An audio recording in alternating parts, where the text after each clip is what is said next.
الحمدللہ رب العالمین والصلاة والسلام علی سید الاشرف الانبیاء والمرسلین وعلی آلہ وصحبہ اجمعین اما بعد فاعوذ باللہ من الشیطان الرجیم بسم اللہ الرحمن الرحیم۔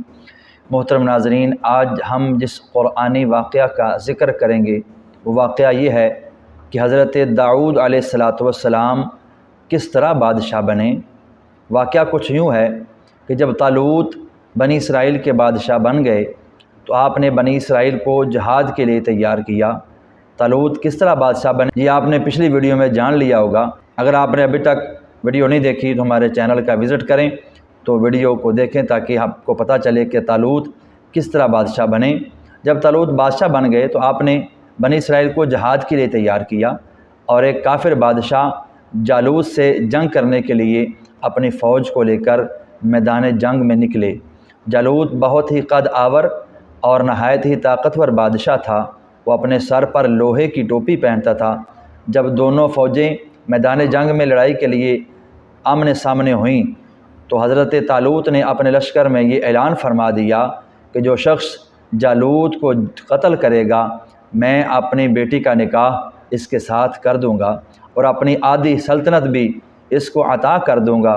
یہ فرمان شاہی سن کر بہت سے لوگ اپنی قسمت آزمانے کے لیے آگے آگے بڑھے، جن میں حضرت داؤد علیہ السلام بھی تھے جو بھی بہت ہی کم سن اور چھوٹے تھے، اور غربت اور مفلسی کا یہ عالم تھا کہ بکریاں چرا کر اس کی اجرت سے گزر بسر کرتے تھے۔ روایت ہے کہ جب حضرت داؤد علیہ السلام گھر سے جہاد کے لیے روانہ ہوئے تھے تو راستے میں ایک پتھر یہ بولا کہ اے داؤد مجھے اٹھا لیجئے کیونکہ میں حضرت موسیٰ علیہ السلام کا پتھر ہوں۔ پھر دوسرے پتھر نے آپ کو پکارا کہ اے داؤد علیہ السلام مجھے اٹھا لیجئے کیونکہ میں حضرت موسیٰ علیہ السلام کے بھائی حضرت ہارون علیہ السلام کا پتھر ہوں۔ پھر ایک تیسرے پتھر نے آپ کو پکارا، عرض کیا اے حضرت داؤد علیہ السلام مجھے اٹھا لیجئے کیونکہ میں جالوت کا قاتل ہوں۔ آپ علیہ السلام نے ان تینوں پتھروں کو اٹھا کر اپنے جھولے میں رکھ لیا۔ جب جنگ شروع ہوئی تو حضرت داؤد علیہ السلام اپنی غلیل لے کر صفوں سے آگے بڑھے، اور جب جالوت پر آپ کی نظر پڑی تو آپ نے ان تینوں پتھروں کو اپنی غلیل میں رکھ کر پھر بسم اللہ الرحمن الرحیم پڑھ کر غلیل سے تینوں پتھروں کو جالوت کے اوپر پھینک دیا۔ یہ تینوں پتھر جا کر جالوت کی ناک اور کھوپڑی پر لگے اور اس کے بھیجے کو پاش پاش کر کے سر کے پیچھے سے نکل کر 30 جالوتیوں کو لگے، سب کے سب قتل ہو کر گر پڑے۔ پھر حضرت داؤد علیہ السلام نے جالوت کی لاش کو گھسیٹتے ہوئے لا کر اپنے بادشاہ حضرت طالوت کے قدموں میں ڈال دیا۔ اس پر حضرت طالوت اور بنی اسرائیل بے حد خوش ہوئے۔ جالوت کے قتل ہونے سے اس کا لشکر بھاگ نکلا اور حضرت طالوت کو فتح مبین حاصل ہوئی، اور اپنے اعلان کے مطابق حضرت طالوت نے حضرت داؤد علیہ السلام کے ساتھ اپنی لڑکی کا نکاح کر دیا اور اپنی آدھی سلطنت کا ان کو سلطان بنا دیا، بادشاہ بنا دیا۔ پھر پورے 40 سال گزرنے کے بعد جب حضرت طالوت بادشاہ کا انتقال ہو گیا تو حضرت داؤد علیہ السلام پوری سلطنت کے بادشاہ بن گئے، اور جب حضرت شموئیل علیہ السلام کی وفات ہو گئی تو اللہ تعالیٰ نے حضرت داؤد علیہ السلام کو سلطنت کے ساتھ نبوت سے بھی سرفراز فرمایا۔ آپ بادشاہ تو تھے ہی، لیکن آپ کو حضرت شموئیل علیہ السلام کی وفات کے بعد اللہ پاک نے نبوت سے سرفراز فرما دیا۔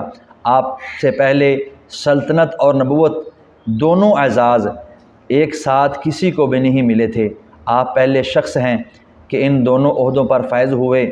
70 برس تک سلطنت اور نبوت دونوں منصبوں کے فرائض پورے کرتے رہے، اور پھر آپ کے بعد آپ کے فرزند حضرت سلیمان علیہ السلام کو بھی اللہ تعالیٰ نے سلطنت اور نبوت دونوں مرتبوں سے سرفراز فرمایا۔